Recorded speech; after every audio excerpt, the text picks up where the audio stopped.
Hey, what's up guys? It's Nick here. So in today's video, we're going to talk about the 5 fundamental habits you need to implement in your life to become financially free. And it doesn't matter how much you make, $100 a month or $10,000 a month, these habits are universal. You will think that if someone just starts to make a little bit more money, they automatically will become wealthier, right? Well, unfortunately, that's not the case. What I found out after working with a lot of people is that if someone has bad money habits when they're making a low income, so when they're kind of living paycheck to paycheck, it doesn't matter how much more money they're gonna earn, they're gonna still struggle financially. They don't have the fundamentals in place. They will do the exact same bad habits even if they're earning more. And the only way for them to get wealthy or financially free is to set some habits up that will set them up for that. So that's why in today's video, we're going to talk about the 5 fundamental habits that you can implement right away to start going after your journey in this financial freedom. And the last 2 habits are actually ones that not a lot of personal finance channels talk about and something you probably won't expect. So stick around for those and let's get right into it. So the first habit we're going to talk about is to live below your means. In other words, you have money left at the end of the month and you're not living paycheck to paycheck. You don't have to go into more debt to start paying for your living expenses. For example, if you earn $3,000 a month but you only spend $2,500, you're living below your means. You have $500 left. And this is a very, very important financial habit because this allows you to save and invest and to create this financial future. To be honest, the secret to financial independence is just you have to spend less than you make and invest that money into something more that can grow. It's really that simple, yet it's not easy. And a lot of financial gurus will give you all kind of different tactics, all kind of different things to do. But it's really that simple. But of course, life gets in the way. You want to enjoy, time with your family, go out here, take a bit of sushi there, take a Starbucks there. And before you know it, it's the end of the month and your bank account is empty. And what do we normally do? Well, we take a credit card or we take some extra debt. We go into our savings to buy more things that, gonna keep up with our lifestyles. And then we will wait until our next paycheck comes and we will just repeat that cycle over and over and over again. Like in the end, we decide if we want to buy the flat screen TV, if we want to go out for sushi, or if you want to watch a movie at home, or we want to go to the cinema. It's all in our control. But sometimes we really have to think twice. Is this something we want to spend our money on right now? Or is this something we can save for later and actually invest into something else? And this doesn't mean that you cannot spend your money on things you love in order to enjoy your life. Instead, you want to create a more stable financial future while, occasionally also enjoying a fancy dinner. And you do this through cutting back on unnecessary expenses and start saving more money. Living below your means is also not just cutting your expenses and saving more money. It's about taking control over your money so it doesn't control you. So how do you start living below your means? Well, you first got to be aware of what you're spending all your money on.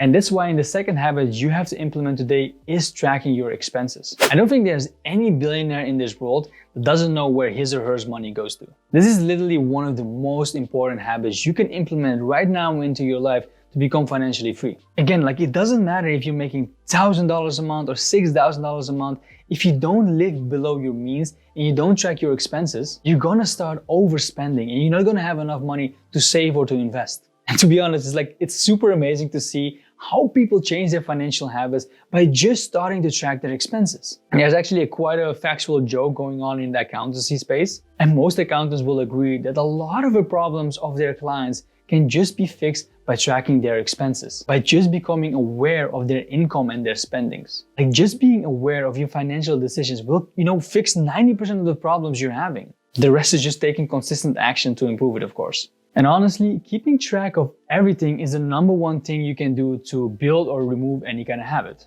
Want to lose weight? Keep track of your calories. Want to walk more? Keep track of your steps. Want to be more efficient at work? Keep track of your time and how much time you are spending on certain tasks. We humans have something in us that we like those numbers to be positive, right? And that's why we like so much, about games and sports. We like to have positive numbers and we like to keep score. So really to start this habit of tracking your expenses, literally just take a piece of paper or an Excel sheet and start looking at your expenses of, a week ago and 2 weeks ago and start putting them out there. It doesn't have to be anything complicated, anything crazy, but just getting yourself, the awareness of it will go a long way. So the third habit we want to shift today is for you to stop keeping up with your friends. You've probably had once a moment in your life where you just bought something just because someone else, one of your friends, also bought it. You just wanted to really keep up with them. I know that I have in the past. I remember once one of my friends bought those yellow Timberland boots. They were kind of in the fashion a couple of years ago and they were about $200.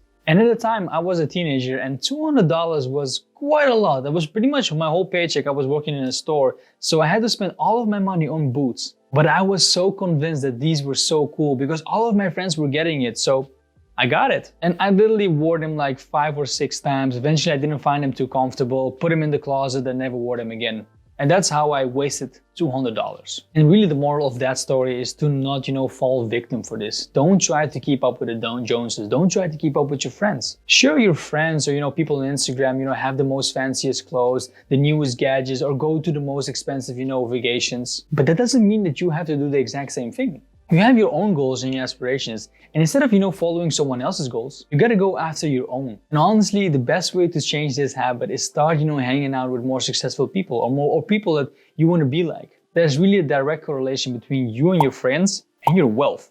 So if you want to, become financially free, it might be a good idea to look around for people that are already there or are striving for the same goal to become financially free and start hanging out with those people. Because in the end, you're the average of the 5 people you spend most time with. So make sure that those 5 people are people you want to hang out with and are actually people that propel you forward. And the fourth habit is one that you don't hear from a lot of financial gurus, but it's actually taking more risks. Being okay with taking more risks. There's a phrase that gets tossed a lot, and it's slow and steady will win the race. And to be honest, I 100% agree with that. Slow and long-term investment is going to eventually help you succeed. But I've seen sometimes people take this too literally, where they don't invest in amazing opportunities and they take too calculated risk. They spend too much time on researching and doing their stuff, but actually not going after it. They rather take it slow and steady and be comfortable than going outside of their comfort zone and taking an amazing opportunity. And if you're serious about becoming financially free, you gotta step outside of your comfort zone and see that the path to success is not one steady line, but it's actually a whole wave of goings. Traditional paths like having, a stable job, having a fixed income, saving 20% of your money, it's safer. But actually wealth comes from taking risks. Of course, calculated risks, but actually doing something a little bit differently. The key word, what I'm saying here, is calculated. That means that you don't just take all of your money and invest in the newest, hottest cryptocurrency out there because there's so much hype on it, or start just a new business without even thinking what you're gonna do or how you're gonna do it, but be open to take some risks. Think things through, look at different informational sources and start taking action. Start going after it. Don't let your fears hold you back. If you dream of something more, learn to embrace different of possibilities and take those risks. Now we're at the 5th and final habit of this video, and that's invest in yourself. You are your own best resource. In order to discover amazing opportunities, you have to start to invest in yourself. This may mean spending time and money on, extra education and increasing your skill sets. To be honest, your money is better spent to invest in yourself, learning something new, something that will help you in the long term, instead of something pleasurable in the short term, the brand's new iPhone. So if you want to become financially independent, make sure to invest in yourself. Invest in that amazing person that you are. Start buying books to increase your wealth. Join a mastermind or community that might cost you a little bit of money, but will give you an amazing network. Buy that course that could help you build your dream business. Invest in the gym or a healthier lifestyle so that you can live longer and stronger. You should always be on the lookout for new experiences and looking for valuable opportunities that could help you grow in your financial future. Even if it means it will cost you a little bit in the short term, remember, you're playing the long game here. So I hope you guys get a little bit more clarity on what kind of habits you can implement in your life right now to start going closer step by step to your financial freedom.